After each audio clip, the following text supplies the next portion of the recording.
कुरान करीम वो किताब हिदायत है। इमाम आसिम मशहूर कारी गुजरे हैं। इमाम आसिम उनके मुंह से खुशबू आती थी। उनके मुंह से क्या, जब भी बोले तो खुशबू आती थी। किसी ने उनसे सवाल किया कि हजरत ये आपके मुंह से खुशबू आ रही है, तो ये खुशबू का राज क्या है? तो कहने लगे असल बात ये है कि एक रात अल्लाह के नबी अलैहिस्सलातु वस्सलाम की ख्वाब में ज़ियारत हुई।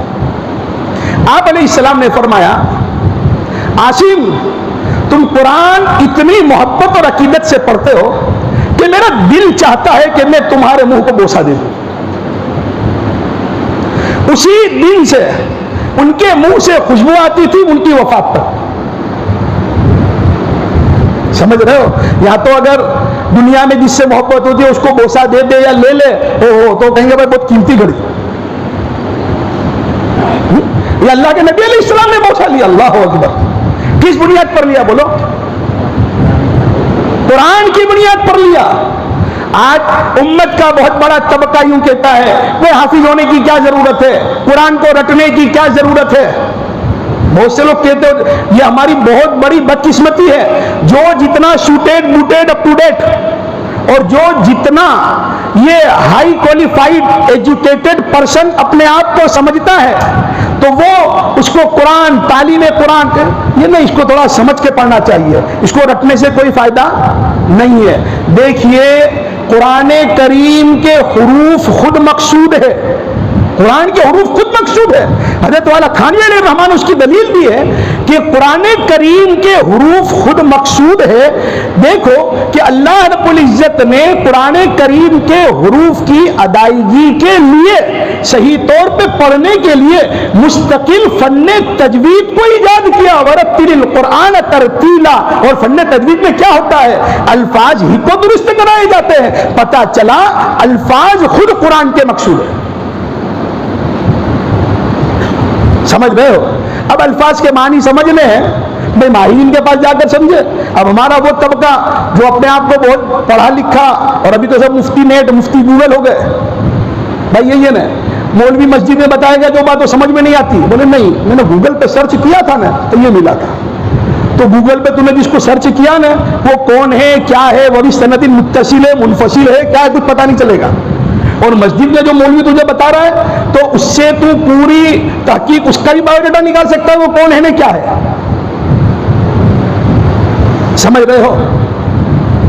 तो बहुत से लोग नहीं कुरान को अपने, तो इसमें क्या अपने खुद पढ़ने का, ये मौलवी लोगों ने क्या किया है, अपने आप को बहुत बड़ा बना दिया है भाई। क्यों? वो कहते अकेले तफसीर नहीं पढ़ने की, गुमराह हो जाओगे भाई। बहुत अच्छी बात आपकी, बहुत अच्छी बात। आदमी 10 साल डॉक्टरी में लगाता है, 8 साल डॉक्टरी में लगाता है, लगाता है ना, फिर उसके बाद वो हॉस्पिटल या क्लिनिक नहीं खोल सकता। खोल सकता है? नहीं। बोले 1 साल कोई माहिर के अंडर में रहकर काम करो। अच्छा, मार्केट में मेडिकल की बुक्स मिलती है कि नहीं मिलती? अरे भाई बोलो ना, मिलती है ना। तो अब उसमें किसी का हार्ट का ऑपरेशन करना हो तो खामों का 2 लाख में 3 लाख रुपए देने गए, इससे बेहतर बुक खरीद लो।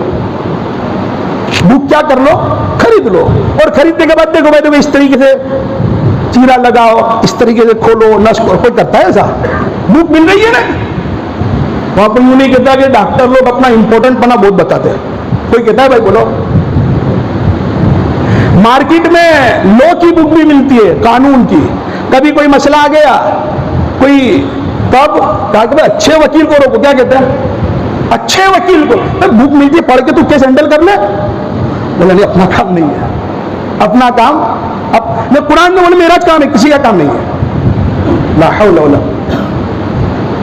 यहाँ क्या वहां पर यूं नहीं गया, वकील अपने आप को बहुत इंपॉर्टेंट बना बतला रहा है, डॉक्टर अपने आप को इंपॉर्टेंट बतला रहा है। मौलवी अगर किसी ने कह दिया कि भाई नहीं तर्जमा अपनी तरफ से मत पढ़ो, तफसीर अपनी तरफ, बोले यार अजीब लोग हैं, उनको अजीब क्यों नहीं कहते? बात समझ रहे हो? अगर कुरान अपने ही तौर पर पढ़ना होता, उस्ताद की जरूरत ना होती, तो फिर अल्लाह रब्बुल इज्जत कुरान उतार देते, नबी को ना भेजते। समझ रहे हो? अल्लाह ने कुरान भी उतारा, नबी भी भेजे। इशारा यह है कि कुरानी काल को समझने के लिए नबी का हाल देखना पड़ेगा।